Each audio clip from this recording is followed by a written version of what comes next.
Hello there, people of the internet. My name is Ruto and this is Political Headache. Today we are talking about the speech that Ruto has just talked about in Parliament. Today is November the 20th, 2025, Parliament Building, Nairobi, State of the Nation Address 2025. What is a State of the Nation Address? I don't know what a State of the Nation Address is. Can you do proper introduction? Okay. They already know you, bro. No. Do proper introduction. Okay. This is Joachim Simiyu. Joachim Simiyu, how are you doing? How are you doing? I'm doing well. Very, very well. Yeah, but you know the reason why I started at that end was that once he has told me what a State of the Nation address, then I will come back to you and I'll ask you how you were doing. Yeah. But Odhiambo, how are you doing? I'm amazing. This is Odhiambo Tieno, a political animal. Yes. Now, the man with the knowledge and the experience. And this is Joachim, the man with the noise. Provided you are being noticed. It doesn't matter. I wanted to ask Odhiambo what a State of the Nation address is. That is, a State of the Nation address is a formal speech that is given to Parliament by the head of the state. It is given specifically to update the Parliament officially on the progresses of the nation, on key sectors and the key mandates of the government, but also on the new developments that deserve the attention of Parliament. There are some key developments which normally don't go to the State of the Nation address. For example, classified information.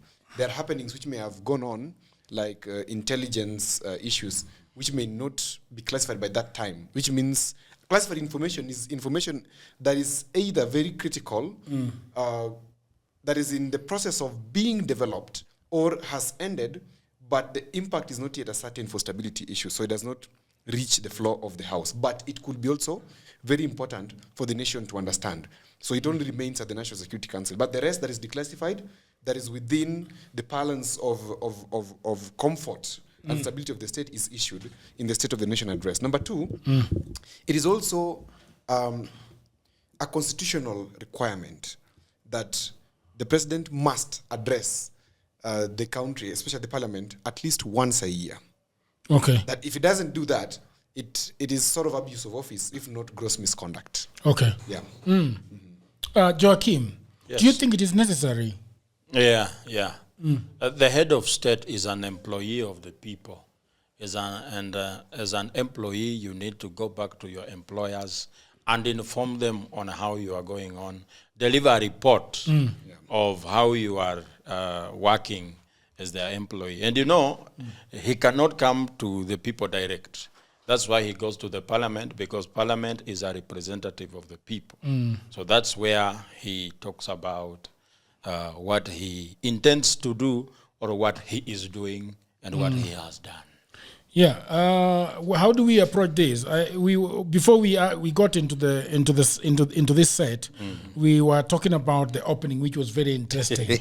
It says 2 years ago, when I delivered my first State of the Nation address, I had a vision to sell.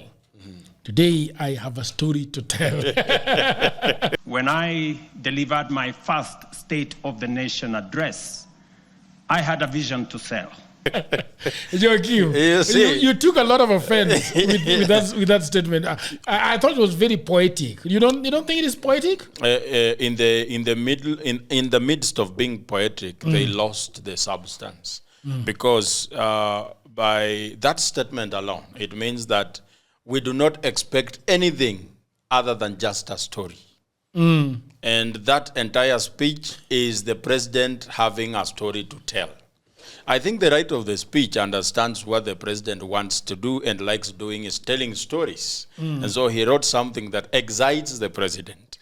But in the middle of that, to people like me, when I read the first 25 words of his speech, it tells me that you are not going to get anything else other than just a story. And that is the issue we are having today, that it is... I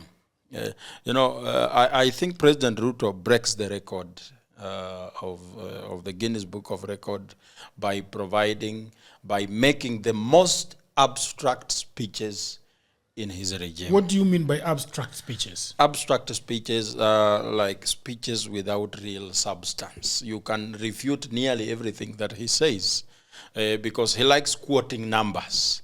He throws numbers here and there. And there are no references as to where we can actually verify the numbers, where are the numbers coming from. When you say that this particular number of businesses have been created. Have been created. 300,000. Yes, 300,000 new businesses have opened and set up in Kenya. Where do we verify this? And I think as the head of state, he should be very concise that this is the source of the information and Kenyans can verify. I am sure when we do a fact check, 70% of what the president has said is null and void. Well, you know, that is very, very interesting what Joachim is saying. Because over the practice, right? Let's have that guy give us teeth and then we can. Ndio watu walipiga mayowe kwa online sana. Sasa lazima mupeane chai tukiona. Unakunywa maziwa na tiba. Yeah. The honey, eh? You want the honey? The honey. Thank you very much, sir. Another person of the internet had an issue with me touching my nose so much. No, I do this. Yeah, but I think ikikuwasha bwana. What is the? Everyone has. Eh? It has a pointer. There's a pointer. Yeah. It's either you're uncomfortable with what you're saying. No, but if it is itching? No, it's no. With me, you're uncomfortable. Just listen. You're uncomfortable with what you're saying or you're lying. No. The guy. No, I don't think so. Open your phone and Google. Wachana na Google bwana. Google.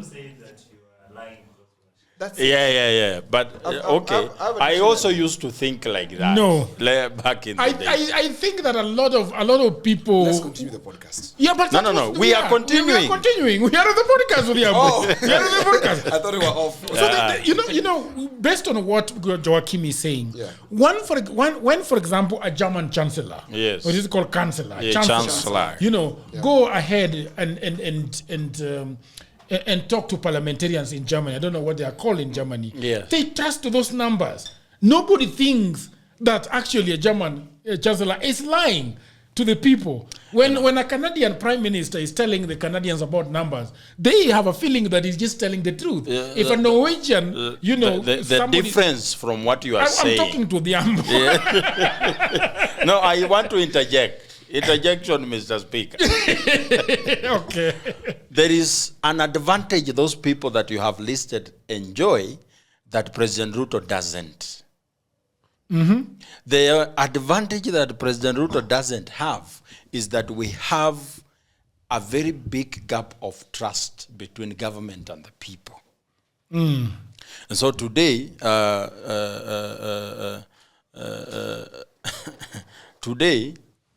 based on our experiences with our leadership, you don't really trust what they are saying.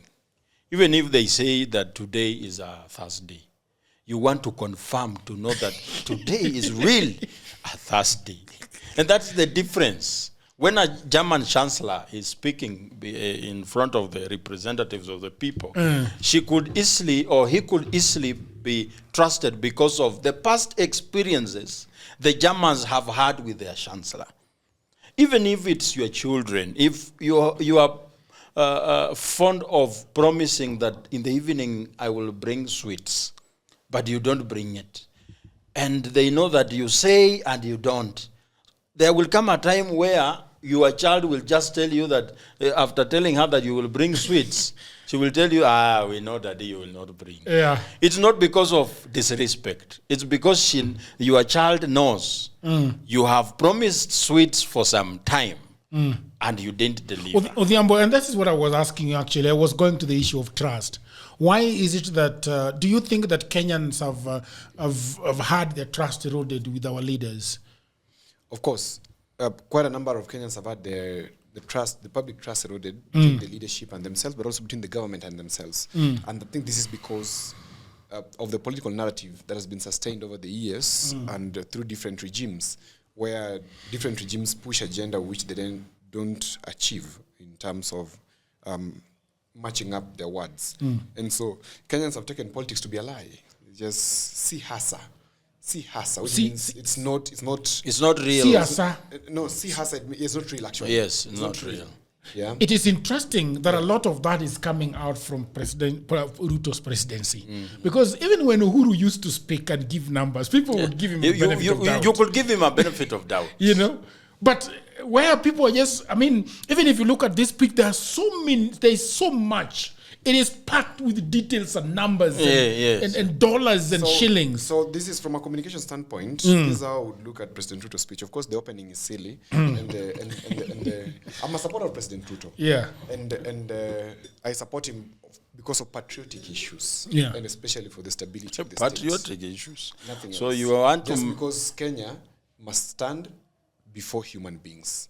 Human beings will come and go, but Kenya must stand. I don't want us to go any other route. So based on that alone, I have stated why I am supporting the president. Is not because I love your him. reason is flimsy, my friend. No. It's my reason, and it's because I've stated clearly that Kenya comes first before any other person. The president comes second to me in terms of the order of issues. Yes. And supporting the president does not mean that I can't criticize him. I'm saying this so that his people who will watch must not think that I am in their bandwagon. Yeah. I am offering constructive criticism, especially in the context of communication. That underscored. The opening of the speech was very silly, and you can see a very amateur kind of writing. Can I cut you short just 1 minute and read the first Please. 3 paragraphs, so Yeah, that as you talk about it, people can actually understand what because this guy has a big problem with his speech. So it starts with like that and say a story written not in the quiet of offices or the comfort of boardrooms, but out in the blazing sun of our farms, in the dust of construction sites where our affordable homes now rise. You know, affordable homes now rise, because we have always known it to be affordable housing, but we are wondering why is it that the language has changed? Yes. And the question is, who has written that? Yes. So people are moving away from their homes to these affordable homes. The project is affordable houses. Affordable houses. So Yes. some people are thinking that this is not actually written by somebody, but written by ChatGPT. In the dust of construction site where affordable homes now rise, and in the grit of our community health workers, doctors, and medical professionals who refuse to surrender in the quest for universal health coverage. It is written in the steady hum of our factories. And Today, I have a story to tell. A story written not in the quiet offices or the comfort of boardrooms, but out in the blazing sun of our farms, of construction. Our affordable homes now rise. Grit of our community health workers, doctors, who refuse to surrender in the quest for universal health coverage. It is written in the hum of our factories, determination of and finance their vision through the Hustler Fund, in the courage of our young people working on housing sites, in the Climate Works program, in the digital ecosystem, and in the bravery of those who, looking beyond our borders, have sought livelihoods abroad to sustain families back home. A story of sacrifice, a story of sweat, a story of progress that has not come easy. Just stop right there. Okay. Those are buzzwords that are we majorly find when we are refining writings on AI. Blazing sun. It sounds like a composition written by a high school student. You need to. High school students are a little bit better because they give a human. A human interaction. Yes, human interaction. That you just feel there is no humanity at all. Those are very many empty words for about 1 minute. Emotionless words. And you know, for you to strike an identity with the people when you're speaking, you have the first between 5 seconds and 30 seconds to strike. And that, I think this fellow was trying, as you said before, this fellow who wrote this speech or who manufactured this speech was trying to be very poetic in his introduction, but he failed. This is how I would have. He lost the substance. This is how I would have started, for example. Yeah. Dear Kenyans, my brothers and sisters seated within this honored August House, it is my pleasure today to deliver to you a report on the progress of the initiatives that we've made as a country, collectively, done by my government and the private entities in this country. Yeah. It's very strange. It gives a human... The people feels that you're talking, we are part of this thing. Yeah. I didn't write that But anywhere. listening to this speech, it feels like you are being addressed by a robot. Yeah, exactly. Is that so? Yes. That's it. Well, continue. In the Climate Walks program and in the digital ecosystem and in the bravery of those who, looking beyond our borders, have sought livelihoods abroad to sustain families back home. A story of sacrifice, a story of sweat, a story of progress that has not come easy. It is the story, again, so much fluff. It is the story you can see in the numbers, feel in the homes. And what are these things? A story, you cannot see a story in the numbers.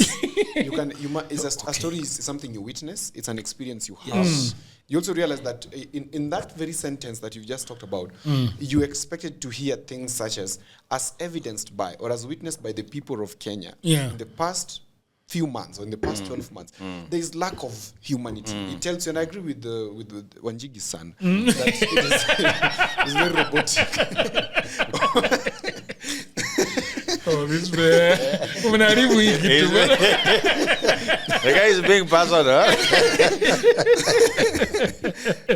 He's Wanjigi's elder son. Wanjigi loves him so much. I saw it yesterday. Right? Okay, good.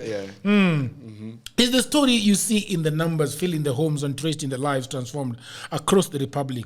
A story whose facts are available for all to examine, except perhaps for the cynical who have no facts. Exactly. So already they're striking a balance. Cynical. They're striking a wall, or they're creating a wall discrediting any criticism that is coming to these numbers. One, if you are telling the story in terms of numbers, this is what I've talked about it before. The reality of duality and the duality of reality. We talk about the continuum. Yes. Now, if you look at that, the continuum in terms of data and a story is always striking the balance between abstract ideas and recognizing the emotions of the people, but also reading the room. Data is scientific. So data is scientific. And if you just mention data without telling the story in it, it is flat. So for example, instead of saying it is true in the numbers, what you should say is 1 out of 10. 3 out of 6.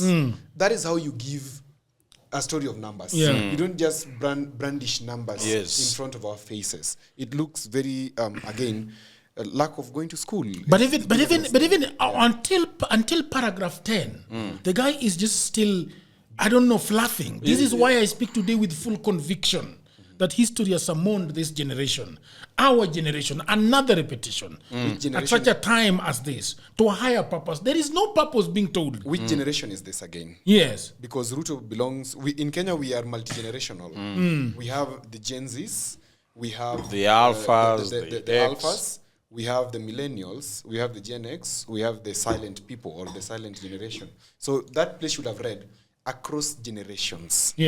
Not our generation. Because if you're talking about your generation, then you're speaking to a specific people who maybe some of us don't belong to. That's why maybe we are finding difficulties. Yes, maybe he's talking to those people who were there in the 70s, but we weren't. Some eras are shaped by events. Others are defined by the decisions of a nation makes. And today, Kenya is called to make such a decision, to finish the journey our forebears began and finally turn our long-held potential into lived reality. It's just fluff upon fluff upon fluff upon fluff. That's what I told you before, that the Tower of Babel that exists in ODM also exists in State House, where we are having multiple desks of directorships in terms of communication.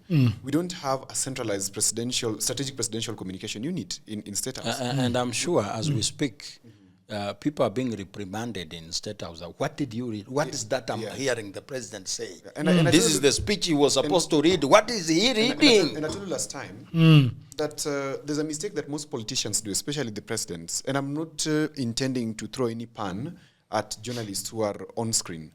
But there's a big difference between working on screen and reading news and going to the actual work of speech writing. Communication is very different from reading news on TV.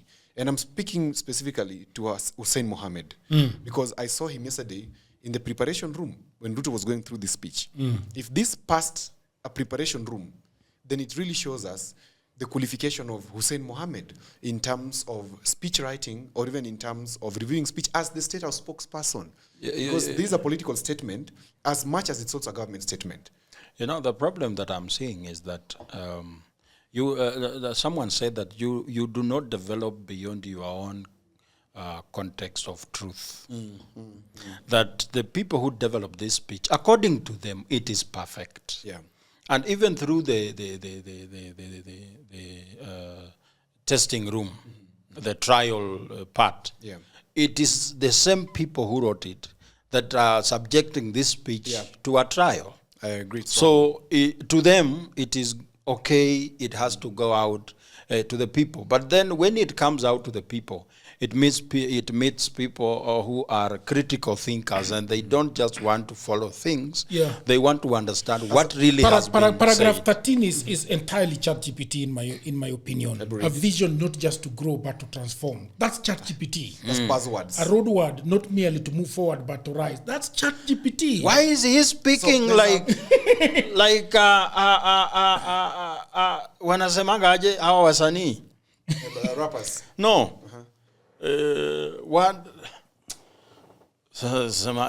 Spoken word artists. Spoken word artists. Spoken word artists do better because it comes from their mind. That it's empty. That's It's very empty. That's what you're meaning. To rise from It's very developing to develop, to rise from potential to reality, to rise from. We have not had anything until paragraph 15. We just blabbering.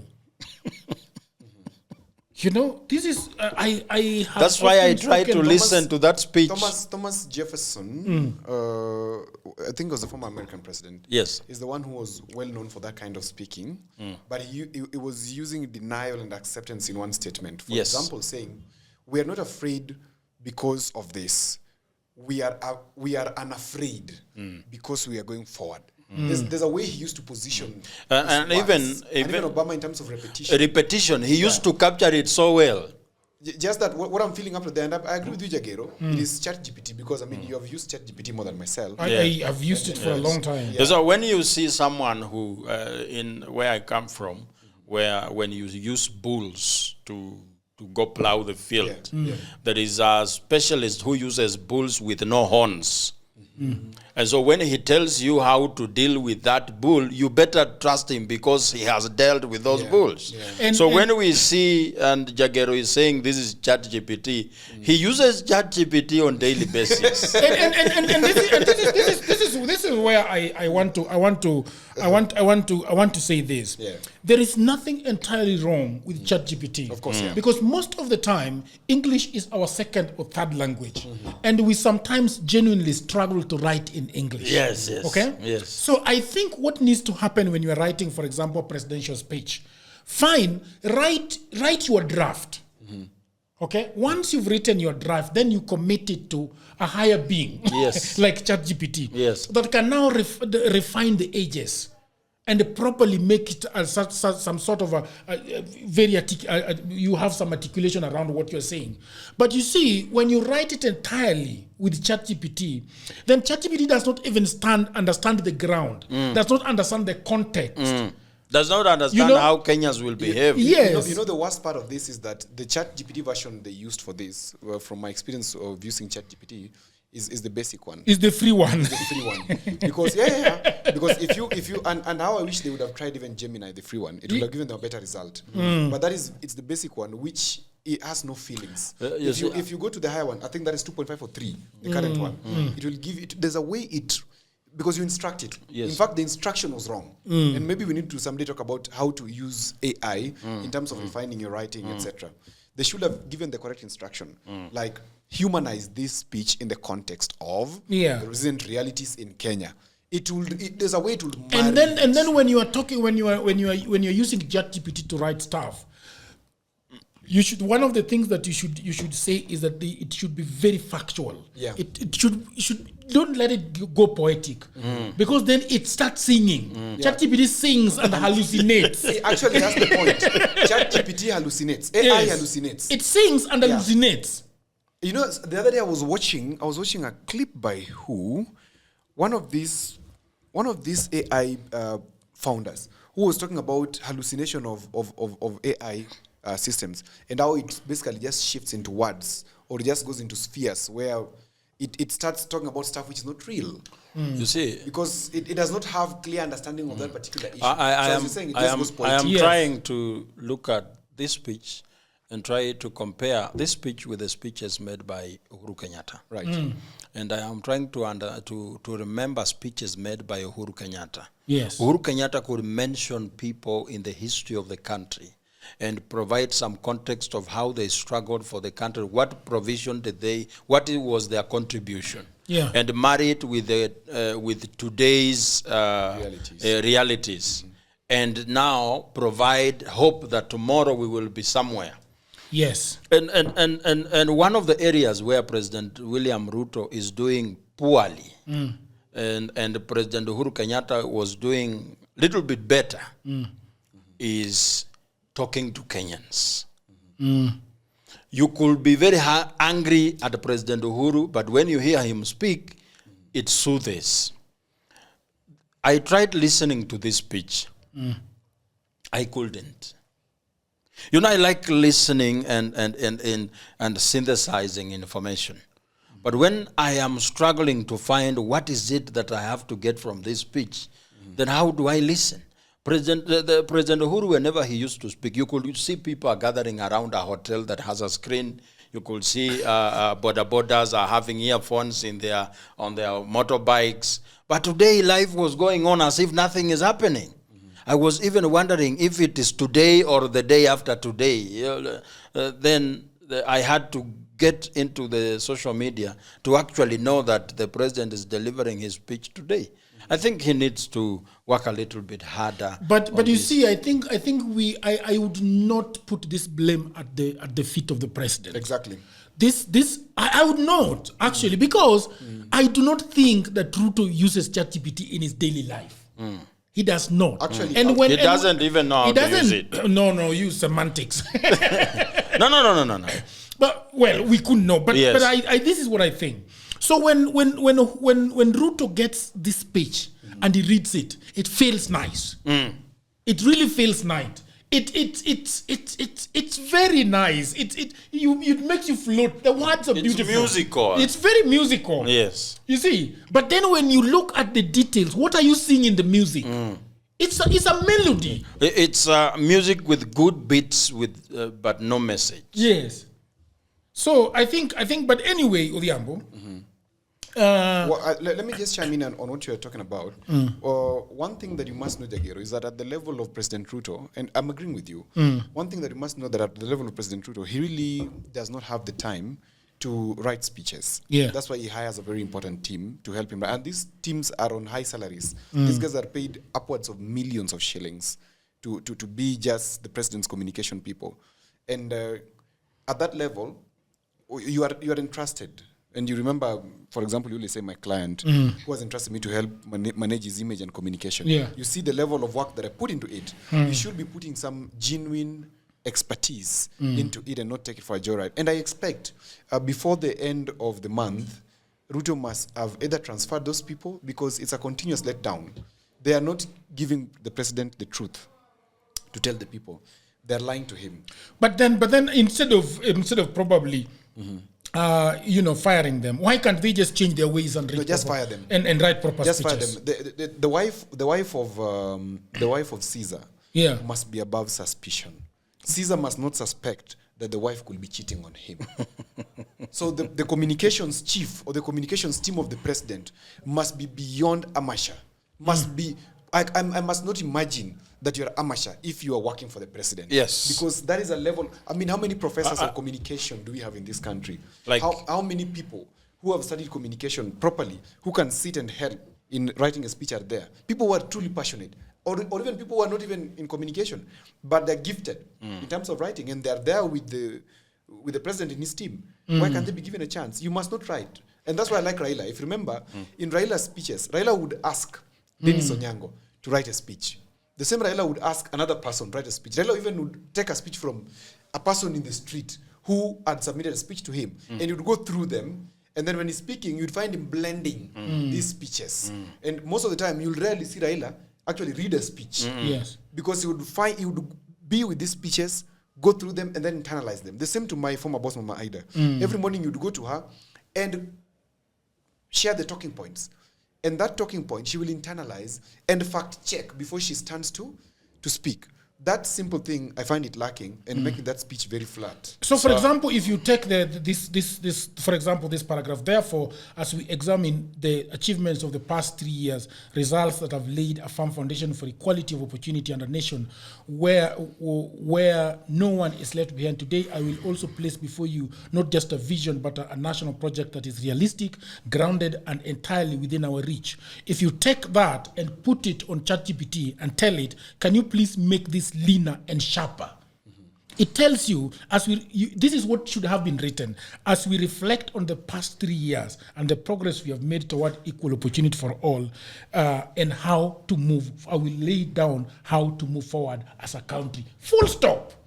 One sentence. A lot of verbosity in the previous statement. But before you began speaking, you started by saying you will not lay the blame at the feet of the president for the mishaps we are seeing. Yeah, but yes. And it contradicts with what Odhiambo has just finished speaking. Saying that he should fire them. No.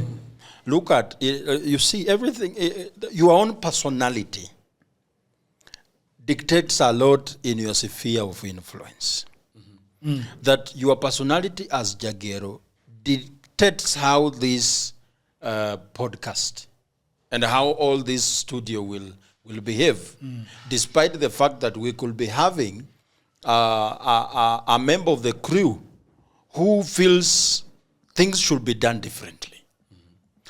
And therefore, as an example you've provided of Raila Odinga, you know the weight of the things you are going to say. Right. And you are the only person with a face out there. We will struggle knowing who has written this speech. True. But we know who has read it. True. So it is incumbent. That's interesting, Odhiambo. Yes. That's interesting. It's true. It's incumbent upon the person reading to be sure of what he is going to read. And that's why you have provided an example where Raila Odinga could give several people a chance to write a speech and see if it marries with his vision as Raila Odinga. That's why in all his speeches, there are some things that never misses in that speech. Because your philosophy. Yes. So if you are giving someone a job to write for your speech, and you do not interrogate the speech to see if it marries with your vision, or let's say this speech marries the vision of President Ruto, according to him, it is a perfect speech. That's why he confidently came and read it before the people. And therefore, the personality of the person in charge of any institution or organization will dictate how far and how that organization will perform. So we are having a flimsy speech, a speech that can be fought from all corners, read by the head of state. It tells you who and how the head of state is. For me, Odhiambo, I'm still struggling that we are going to blame Ruto for this. But anyway, go ahead. For me, I would not blame President Ruto. I just said that it takes diligence and more of your personal style in the way you're doing things. I agree with him to that extent, in terms of checking what goes out. But even what goes out, you must. Let me tell you, when you're working for these principles, because you work for one. When you're working for a principle, one of the things that you must do, you must remember that these guys don't have time, literally. So you are the spare brain. In any case, you're most of the times the brain. I believe you've seen that when we move with you around. Now, when you're the brain of these people, what you must do is you must acquire the personality of who they are. Yes. So that's why I push it back to the staffers. I leave the president alone. Because you can imagine being a president, how difficult it is. It is too hectic. So by acquiring the personality of the president, and then you must go an inch further to remember that you are not there to be like the president. You are there to add value to the president. And one of the things of adding value is to do something called due diligence, because shortly we'll be fact-checking that speech, and I'll tell a lot of things which were obnoxious and some which were right. Okay? But even in the style in which they were delivered, in terms of speech writing, up to penye tumefika, between 1 to 10, I will give them a dismal 2. Dismal 2. And for that reason alone, because the opening of a speech is the most important thing, President Ruto needs to fire that team of communication as quickly as possible. Because even as we say that these principals do not have time, you realize that even these podcasts that we make, and sometimes we feel that they are only going to the ordinary Kenyans. You find that a very high-flying government official is aware of what a podcast was all about, and a podcast that was 2 hours long, which means he took his time and gone through the podcast. So that when he comes out there, he can actually now refute the claims that were said here or agree with them. You can see a speech that was made in a political rally somewhere, the president is replying the person who said whatever he said in that rally, which means they can have time to croon through what is important to them. And I'm still insisting that this speech speaks a lot of volumes to the person reading it. Give it to him. Let's proceed.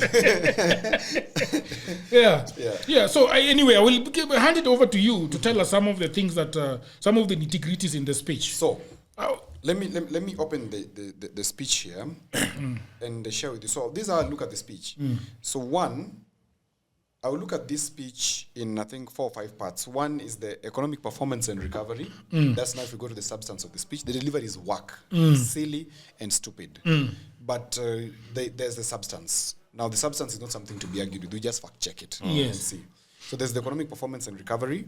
We are having the focus on agriculture and cost of living. Then we're having healthcare and social empowerment. Then we're having education and digital transformation. We're having national project and future priorities. Then he's talking about the financing and ambition. These are what I singled out as the most important bits of that speech. And if that is my singling out, you may be having a different one. And maybe, if you allow me, we can look at it in that context. Yes. Because Shortly. Yeah, we are still well. Don't worry. I'm very aware. So, in terms of economic performance and recovery, the president throws about a figure of inflation significantly dropping from 9.6 to 4.6 as of the previous month. We need to check the veracity of that one. Let me just see. Okay. We'll check it as we continue. Then currency stabilization, it talks about the shilling having stabilized at 129 to the dollar for nearly 2 years due to prudent monetary and fiscal management. I think that's an outright lie. All of us know that it's not due to prudent fiscal management. On that one point. What are you saying? The stability of our Kenyan shilling towards the dollar. Can Odhiambo say what is just said? Because I didn't hear what he's saying. That because of what is the reason? Prudent and fiscal management. Yeah, prudent monetary and fiscal management. That's not true. It's not true. It's not true. The word prudence should never be used by this government. No. You know.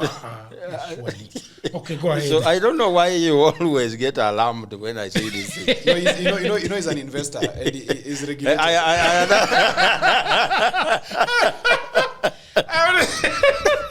I'm not regulated. License. Hiyo ni nini nasikia?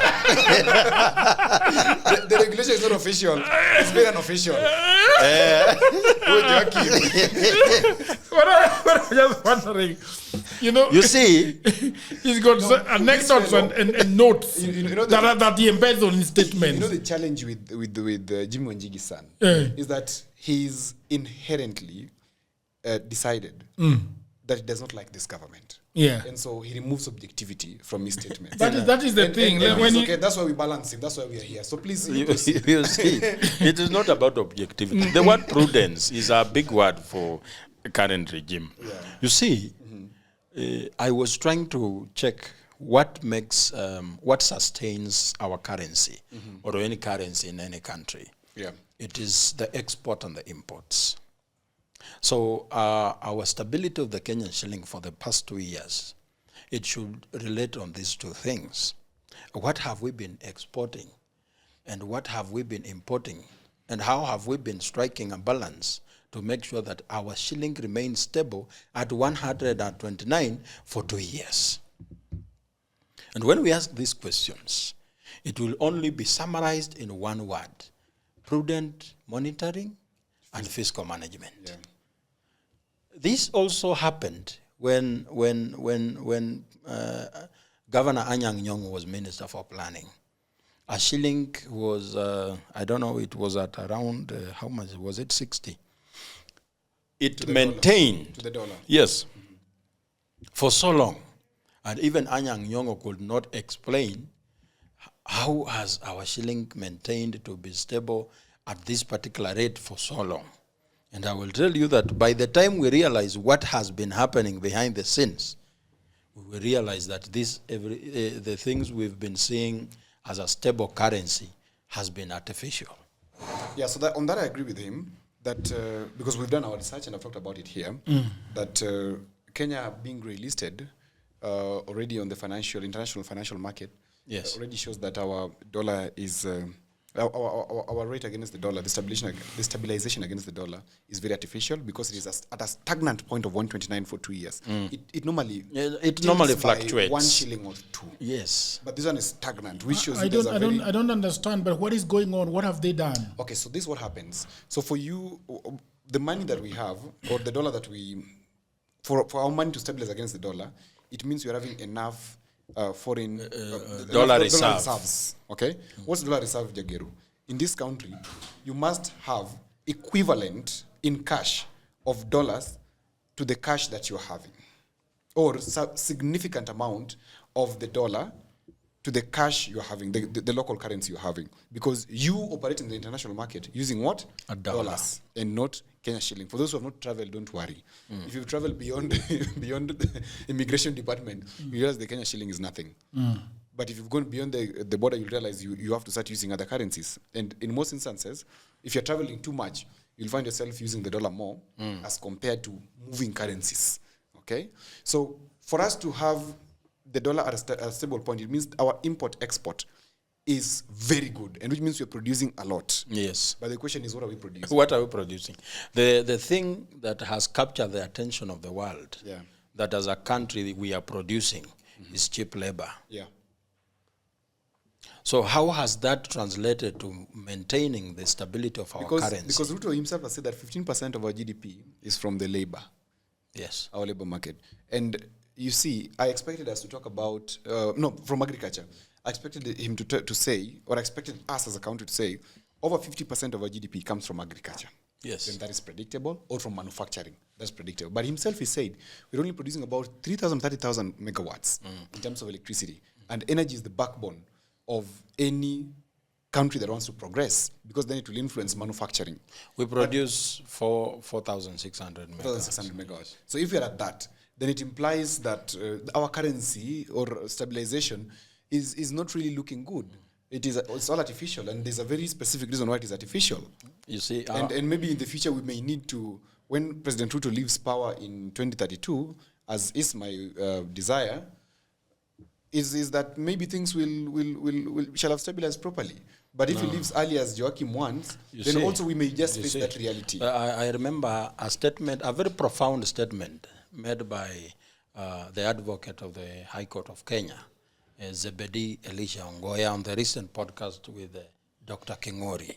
He said that one of the basic philosophies he has in life is that you do not make a deal that is good from bad people. That you cannot come here and say, I have struck a very good deal with very bad people and think that it will work for you. What my friend Odhiambo is trying to say is that we continue being led by bad people until 2032 and still hope that somehow things will work along the way.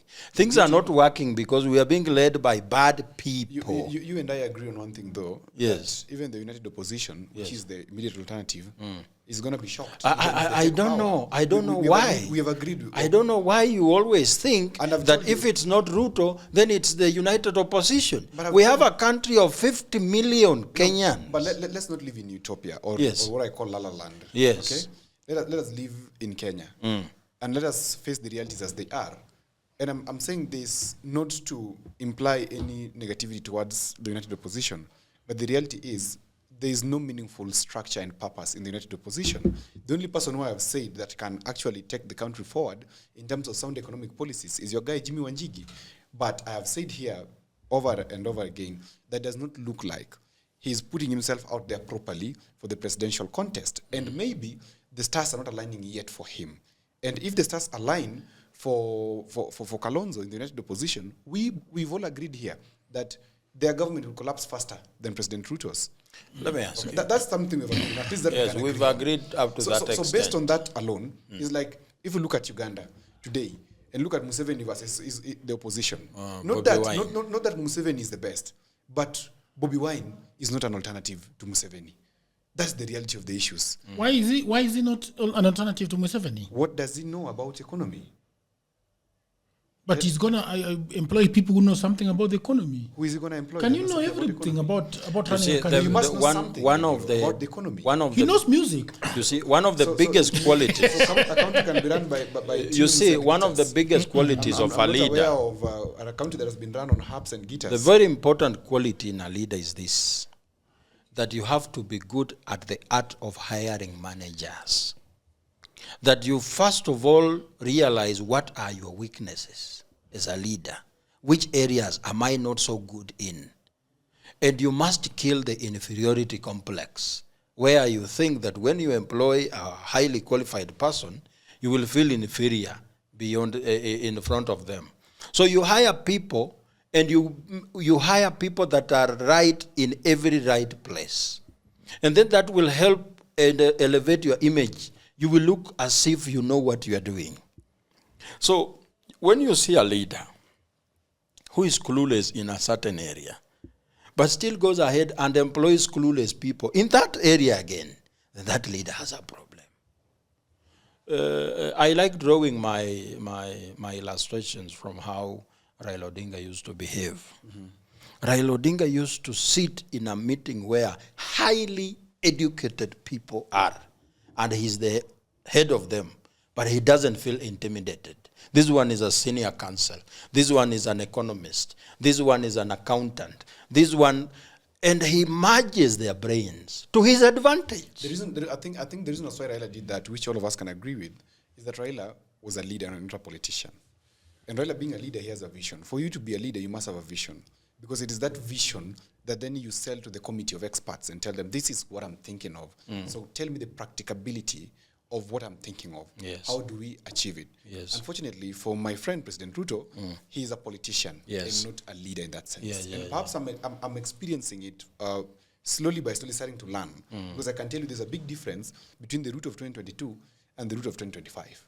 You can see there is some, as much as it could be dyslexic in terms of learning, but he's speaking. You very are saying slowly. that the president suffers from dyslexia. I'm saying get the it's. I am getting the context. Yeah, okay. I'm not a doctor to say he's that. I'm saying even if he was dyslexic, but at least there's some semblance of learning in terms of leadership, and he's getting it pole. So our president is learning on the job. Of course, there's no school of presidency where you go and become an intern to become a president. You learn on the job. But if learning on the job was an option for him, then he has had more than enough time to learn on the job. Ambition is good, my brother. But also in the ambition, you have to be mentored.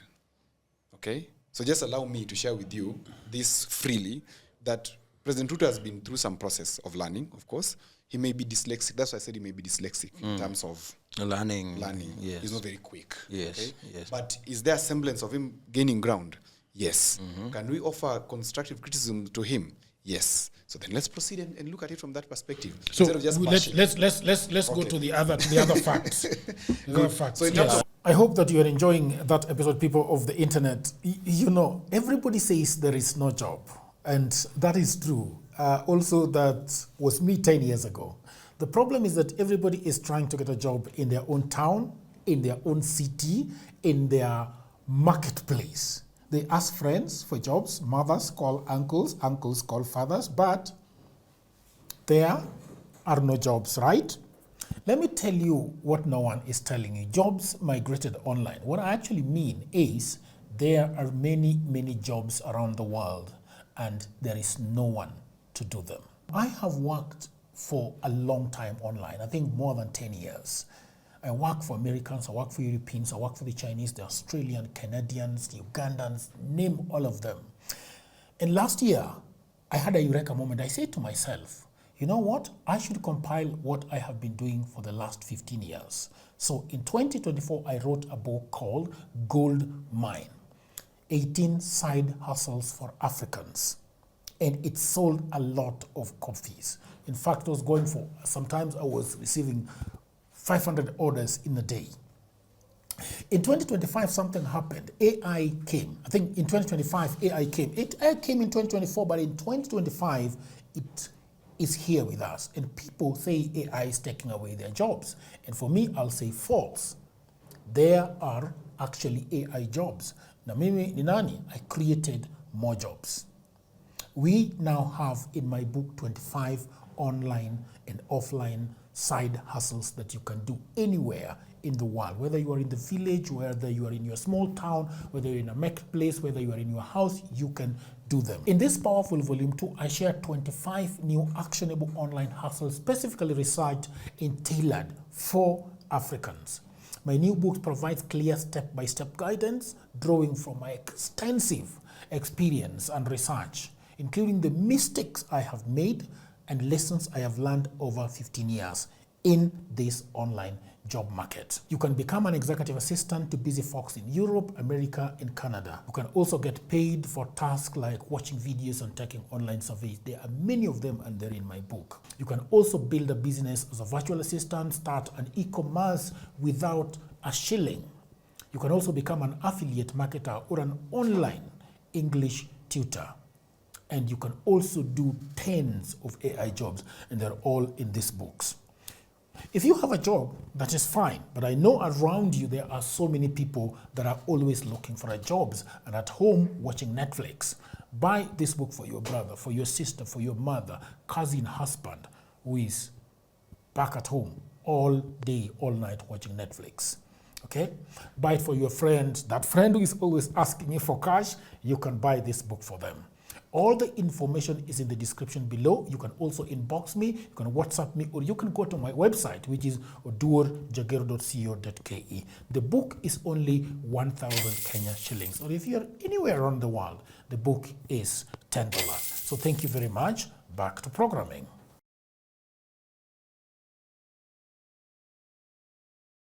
The dollar. You see, he has made very outrageous statements. And I wanted to demystify those myths so that even the members of the public can know what is really happening. Okay. You see, a person who is learning on the job, and you see, at some point, we had President Ruto say that the president who was in office when he was deputy president was a drunkard. So everything that the past regime achieved, it was because of him as the deputy president. Who said that? The deputy president of that time, William Ruto, he said to you? It was in a rally, my friend. It seems that you don't listen to your favorite presidential candidate. He said, yes, he said that every achievement the Jubilee government did, it was because of him. Kwa sababu yule mungwana mwingine ni mlevi. No, I think now I am wondering. I think that is being disrespectful. No. To whom? To the personality of Uhuru Kenyatta. Yes, he said that. I think that's being disrespectful. Yes. So we expect. We can't verify that though. No, what you do, I will provide for you the speech where he was and I would like campaigning. Yes, even the members of parliament, they will tell you in the comments. I would wish to see. The person who was behind all the achievements of the Jubilee administration is struggling to transform the same to his own administration. I think President we'll Ruto. come to a point. Let me just say this, my brother. We'll come to a point where, of course, we'll have this discussion, and that is the last point. I want us to go back to the facts. Which is financing and ambition. Yeah, the financing and ambition. In 5 minutes so that we close. Okay. So if you look at, I was at the, where is it? Yeah, there we are. So we're at currency stabilization. which of course he pointed correctly. It's a fact that it has stabilized at 129, but we have said the stabilization is not due to monetary and fiscal management. Yes. Prudent. It's not prudent, it is strategic. Yeah. He would have said due to strategic monetary and fiscal management. That's why we have achieved that. He's also talked about GDP and continental rank. Kenya's GDP has increased, that's true, from 115 billion to 136 billion. That's a research I did as well. Moving its rank from 8th to 6th largest. That is also very true.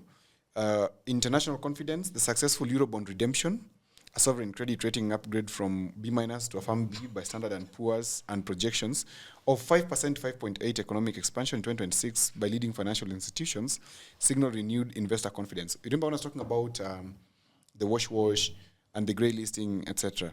Yes, there's a renewed investor confidence because he managed to pay that Eurobond thing. But the reality, the 215 billion. The reality is that Kenyans are hurting. Yes, because of that repayment. Yes, we should have declared an ODS debt. We should have. And suffered for 3 years, then we gain our heads back. Because right now we are paying a debt where we don't know. 9 shillings out of every 10 shillings collected is going to debt. It was stolen by his favorite president, Uhuru Kenyatta. Yeah, No, he was never favorite.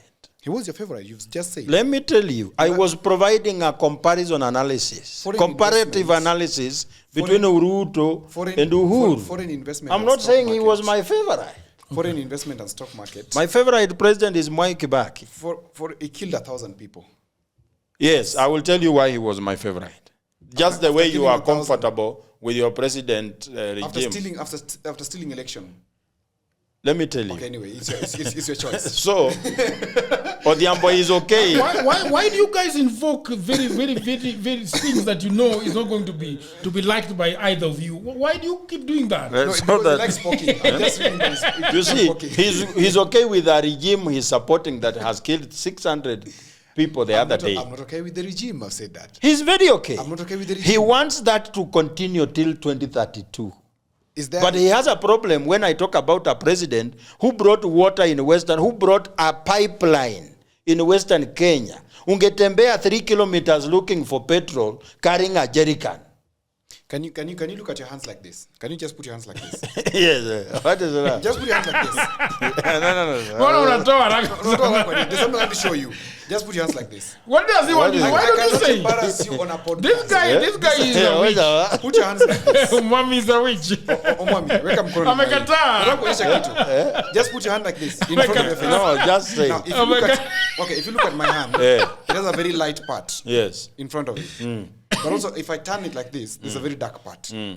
The same to yourself. You have a very light part, but also a very dark part, which maybe you may never want us to know. Yes. Unfortunately, power reveals both your light and your dark part. Yeah. So in both instances, our presidents, the favorite ones, have light parts and dark parts. I don't condone the killings. I am struggling to identify which one is the light part for your favorite. I don't condone the president for the evil that he did. I have shared with this. So what is the light part for your president? The light part for me is that he's steering the country at least into stability. What stability? What is your definition of stability, my friend? Can we? No, the person. Why don't we finish with the speech? Surely, because you are a scatterbrain and.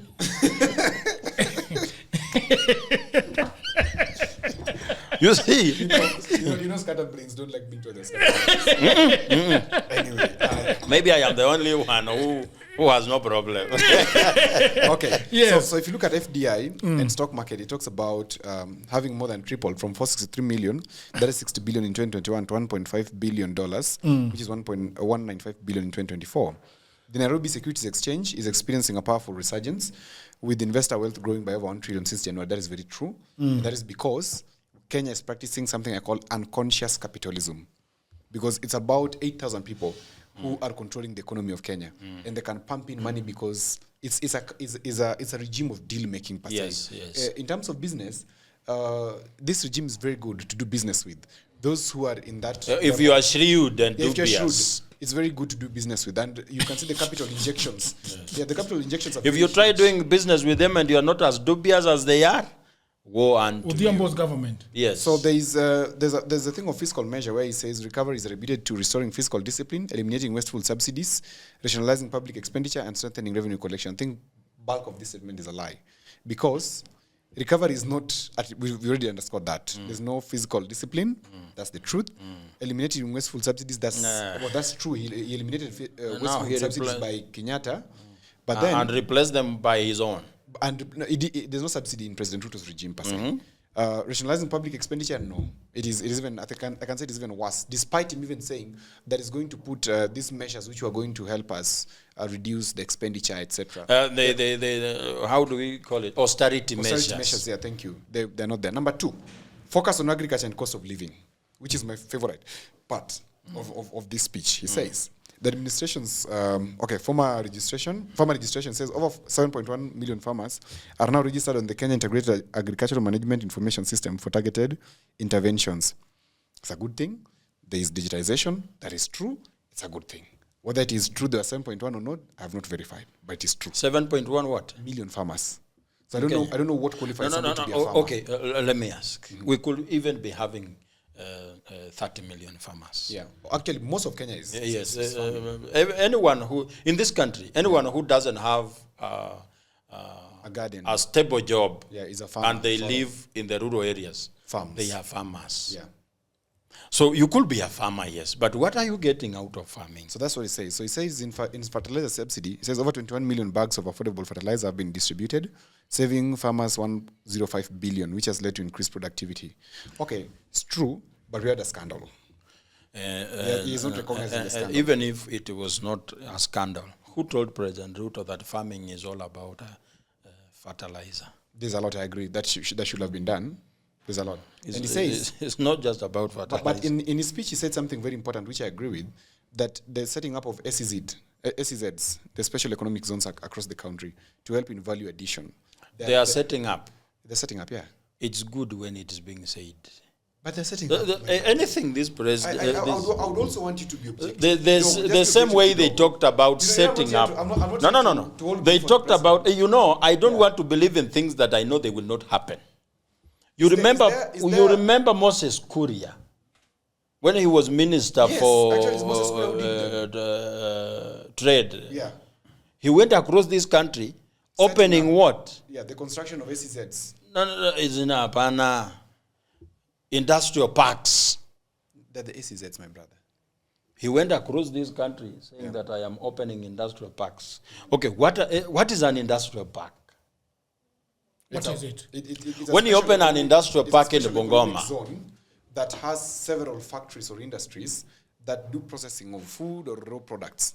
Basically, that's it about. Okay, let's say we are opening an industrial park in Bungoma. Yeah. What will it be about? You tell me, you're from Bungoma. What is the competitive advantage that you have? From Homa Bay, we have fish and we have sweet potato from where I come from. We have pineapples in Olari market. Can I ask Odhiambo to explain something? So if Moses Kuria were to open one, let's go. In Kisumu. Yes, in Kisumu. What will it be about? One, rice.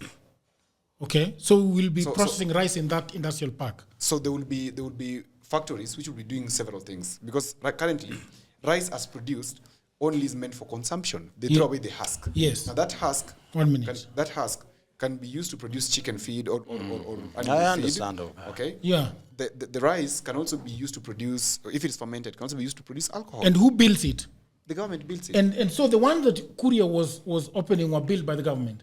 They're being built. They're being constructed. They're under construction. Why was he was opening what is not being constructed? No, I think we are losing meaning. He was launching the construction of those things. Actually, He was launching. I see. And you have a problem with that. I have a problem not with the idea. The idea is superb and brilliant. I have a problem because I know at the end of the day, a lot of money is going to be lost, and we will not see the industrial parks. They will begin to be built, and they will stall along the way. That is what has always been happening in this country. And I fear that the same could happen. And the chances of them happening are more than 70%. We have already started talking about the trust between the people and the government. It's an opinion of yourself, but is it outrageous? It's an opinion do you think it's outrageous? I think it's outrageous. based on the past experiences. If you look at because for you, I think you are always having a problem with belief. No. That even if President Ruto says that he's going to Mombasa tomorrow, you doubt whether he's going to go to I Mombasa. only believe it when he's there. Yeah, so that's No, why let me tell you. Given the benefit Tell me of doubt. one thing, that has begun from the scratch Okay. up to completion, This is beautiful. and it is working I'm reading for him. very well. I'm reading for you. Just give me a And minute. EPZ. What did you call them? EPZs? He's asked, tell me one thing that the president has launched and is working, right? That's From his the question. scratch. From the scratch, isn't it? Yes. And you give me ample time, please. We don't have ample time with the Ambo. You are too verbose like the speech. I'm not the boss. I want to respond. And in response, don't be afraid of Okay. responses. I have no problem with Please, you explaining yourself. Don't be afraid. And to be courageous in the face of facts. So one, I am on the page of one Dr. Raymond Omolo, who is the PS of Interior. Yes. And the government. He's one of the pages I like following because I don't see stories. I see facts. 6 days ago, the Kisumu air traffic control tower has been completed and is going into operation. This 6 days ago. If I'm lying, there's evidence. So this is something that started from the scratch From and the it's scratch, now and working. it's now working. Okay, let's go. There are things that have been started by the government. I mean, don't belabor the point of the I Ambo. just, you know, if he's petty, we go pettier. No, with facts. And because that is We- the we truth. all know. We all know. I also want you to understand. But everybody should, even the audience should be able to see the bullshit through Joachim. Thank you. How is that bullshit? How is that bullshit? and what I say, You know, if what you I wanna say, rage, you give me a lot if of it's headache. bullshit, the members of No, the public. I'm not saying it is bullshit. I'm not saying if. they. The ongoing expansion and upgrading to bitumen standard of the 30-kilometer Tawa Nguluni Tangirini Road in Mbooni, Makueni County is done. Finished from zero to end, okay? Are you sure that is not carpeting? government- Yenye mefanywa 3 inches after 2 months Hata itakuwa kama na imefanywa 1 potholes. inch, my nigga, it's done. But they didn't start by talking about the So inches so they are going to question ni done or play. not done? We are talking about quality here. you're talking about inches. Inches is quality. The problem with you guys is that, I mean, you divert a lot. I mean, let's just have a tunnel vision. And then that's a wrong thing to say. Even tunnels divert. This guy, you are now starting the same fight you started with Mundalo. They fought. We are like, I think the reason making this table long like this has really helped because they can see each other from. The Kenol Marua dual No, carriage. the Ambo, let's go on. Let's go on, Bwana. Let's finish. Go to Raymond Omolo's page and see. Let's finish. I will not follow pages that I see I'm being sold. You know you're a coward of facts. But No, I take advantage you're of facts. You're a lover of propaganda. Come No. close to the I mic. take advantage of facts. You are a lover of propaganda. Yes. And I say this speech we will analyze it surgically. And when you go surgical, you don't do mistakes. What is right? The Ambo wrap up. We are done. Yes. Yeah, Wrap up. So, in agriculture, we're just remaining with two. In agriculture, it says farmers, national maize harvest rose from 44 million back to 67 million in 2024. That is true. With a projected 70 million this year. Whether that is true or not, I don't know. But it is doable because 67 and 70, that's a difference of 3 million. We've had adequate rainfall. It is doable, okay? When you Adequate rainfall. So we've had adequate rainfall. Are you even arguing with God? No. I've just remembered what the president said the other day. Healthcare, social empowerment. what did he say? I'm interested. Alisema hatuhitaji mvua, tunahitaji maji. Oh my goodness. Okay, people of the internet, we are coming to an end. Not yet. You're not going to gag us yourself. Finish. We know you are the owner of this thing. But No, you, finish. You'll also come in. I'm not please. the owner. I'm just. I have done well so far. You are an associate, eh? Yes. When the guy is messing with you, I try to come in. Yeah, and you've done well today. Yes. Okay, there is something. Not the one with Mundalo. So there's something. Let's go to health. Okay. And health, I'm going to go to the exact facts. Yeah. Or fact check. The president said, put a claim that 107,000 community health promoters have been hired by the government. Okay. The finding is that the government set out to hire 103,000 CHPs. This was to be done alongside USAID funding, which is now gone. National and county governments are still arguing over who is to pay for the services, which fall under primary health care, a function of county governments. The source is Council of Governors. The verdict is that this is partially true. while there is evidence of CHPs in Kenya, there have been concerns among communities of the suitability of them taking up roles in prevention of STD, HIV, etc. Secondly, the president also makes a comment in health. Let me just get, because I'm fact checking, okay? Yeah. The president says that SHA now covers cancer from 500,000, now it is up to 800,000. That is true. That has been updated, and that's a fact. That we just give to him. Ama yupi uko na shida nayo ndugu yangu. Silence. All right, Odhiambo. Don't be afraid, Jagi. I want you to be courageous. No, we are the audience is interested in hearing this thing. Let's not be but how much time do you have? It is just 10 minutes. No, 10 minutes is no, it is just 10 minutes, Jagiro. No, it's 10 We've gone for 2 hours on this podcast. Why are you afraid? Are you tired? Do you want to go home? Odhiambo. No, finish. Give me 5 minutes. Okay, 5 is good. 5 is good. Counting. Good. So there he talks about 550. It's good. It's happened. He talks of Asla Fund. Financial Inclusion Fund has extended over 80 billion to millions of Kenyans. I think this Asla Fund thing, as much as it says it's factual, and it's true, of course, but the impact is zero. In fact, there needs to be a commission of inquiry on Asla Fund. That is a crime scene. What do you think about Hustler Fund? It's a public management. Yeah, it's a crime scene. Public management, to look like you really care about them and do things that really do not impact their lives. This is what I would expect from the president in terms of Asla Fund. Jagger, you've traveled around the world. And one of the things, the country that you've gone to, which I visited recently, is Rwanda. And they have something called the Rwanda Development Board, where they have some level of financing to finance startups and businesses. I would expect a sovereign business bond or business fund that is meant to empower youths who are in business. Instead of having Asla Fund at 80 billion, can you imagine 80 billion being put up for venture capital that is run by government? We can go so far. And setting up incubation centers. I find this Asla Fund to be the most useless initiative by President Ruto, and is a crime scene that must be investigated, whether now or in the future. That must be investigated. Education and digital transformation. He says teacher recruitment, 76,000 teachers have been hired, with 24 more planned by January 2026. So we cannot verify 24,000, but we can verify 76. It is true. He has hired 76,000 teachers. The TSC data is right there. You can check on the website. It's everything. How much are they being paid, the JSS teachers? Can you fact check? Because I see. There's a government rating or government... No, just fact check. You are very I know you want to bring it because it's some 17,000 shillings. So of course it is this small. But is it better than nothing? True. Look at the reasoning. It's better than nothing. It's better than nothing. How long does it take to stay in school? That's pathetic reasoning. Yes, it's hogwash reasoning. What would you How long does anyone stay in school for them to qualify being JSS teachers? My brother, I agree with you. That of course it's small. Okay? I agree with you, it's small. But I'm saying it's better than nothing.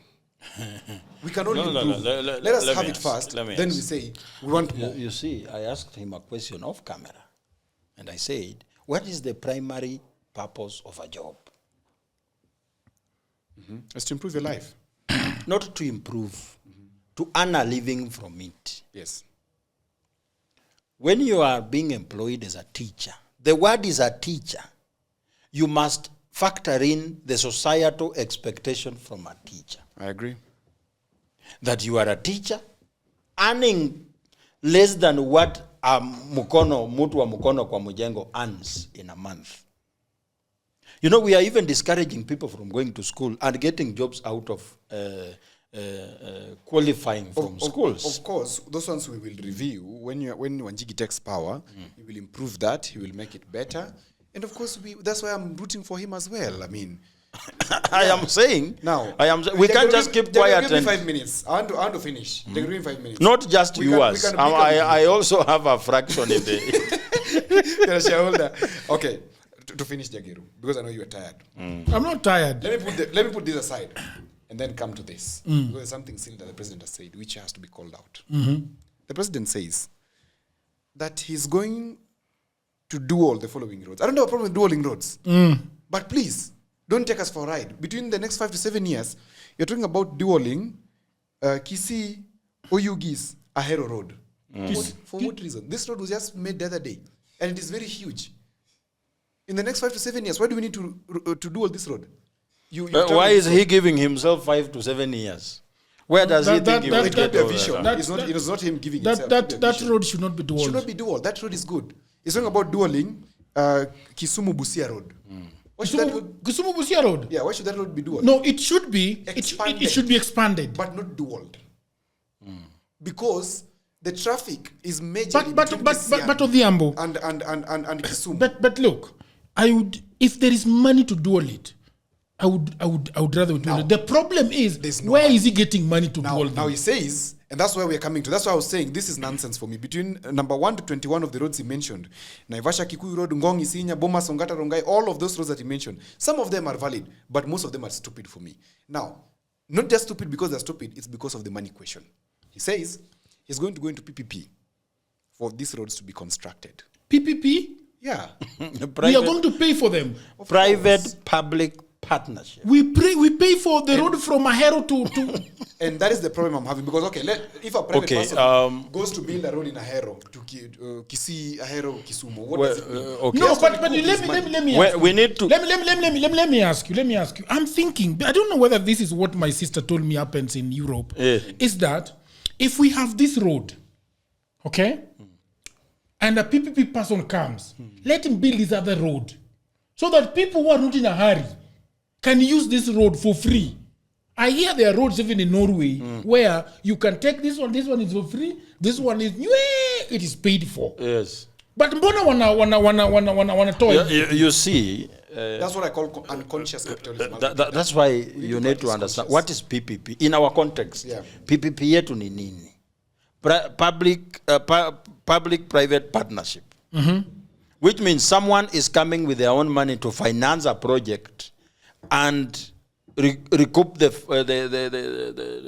will be in charge of managing that project for some time for them to be able to take back their money plus profit. So he talks about the National Infrastructure Fund. This fund will ring-fence and invest all proceeds from privatization of national assets into new infrastructure, breaking the cycle of funds being absorbed. What basically is telling us is that we're moving into oligarchy. If you have all the roads being paid for, how people who have got their dark sons running around It is really silly. Mimi nilikwambia, what is our government for? They are for three things: dominance, extraction, and exploitation. Yeah. Whose government? All governments or Ruto's government? Especially our government. It has been like that since independence. All governments. Dominance. So Odhiambo, you are saying that now if you don't have money, you don't hope into a Ahero Kisii road. No, we wait to see how it will be implemented. We hope that is implemented in the fashion that you're talking about, where, like they did the expressway, they build it either juu ama waweke somehow, so that the other road remains for the people. But from what I'm hearing him say, dueling, etc., and talking about Wanaenda kwa kutoa hii yetu. it is silly, and I don't think it's something that would be. I think that's bluffing. It is. You have just There asked. is no jam in that road. Who is going to pay for that extra? You have just asked a very important question. The money question. The money question is where Ruto Where the president is coming up with every ways to get money because he doesn't have it. There's no money. Who is gonna if we are dueling the road? In his own imagination. If we are dueling the road from Kisii, from Ahero to Kisii, Yes, that's where he thinks the he will get the money so that you pay from Kisii to Nairobi. That's where he thinks he will get the money. No, but I don't think if he thinks you will get the money from there, I think it's oligarchy in plain sight, where a few guys will be given the chance to tender for the. I saw somebody from Nigeria called Elumelu, who came here that day and committed 1.9 billion shillings into infrastructure development. Some of this infrastructure development that is commissioning next week is one of them is Rironi Mau Summit. There's Rironi Mahimahiu. Rironi Mau Summit is the one we are going to pay for 8 shillings per kilometer. And so on. I mean, Kibaki built Thika Road.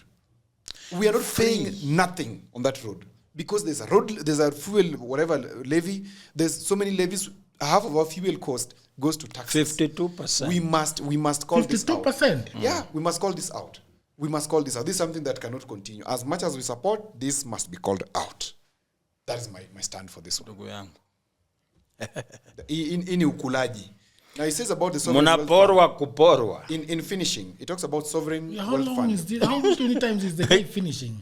Sovereign wealth fund established to ensure intergenerational equity, according to Article 201C of the Constitution. It says it will invest a portion of royalties from natural resources and privatization proceeds across 3 pillars. 1, savings for the future, stabilization. Savings for the future. It's a silly thing. It's a blank word. It's a promise. It's hope. This sovereign wealth fund is basically NSSF to be looted, sort of, because You see, let me finish by saying this. I don't think it was useless. You see, for me it was. when you check the savings of the Kenyan people today through pension funds and all that, Kenyans have saved up to 8.2 trillion. But you can't put a hand on it. But the government has borrowed 6.2 trillion from that same money. So what do we remain with? All right. People of the internet, thank you very much for tuning in. I'm so tired of this episode. Is it the speed that I is was on your- I was not tired. It has just gone for long. How long has it gone for? 1 hour, 16 minutes. See, only Jagger. It's been good. You're too tired. No, I'm not tired. I'm all right. You're an old man. You don't like doing things in the afternoon. No, I'm all right. You work in the morning. All right, people of the internet, please subscribe. Okay, bye.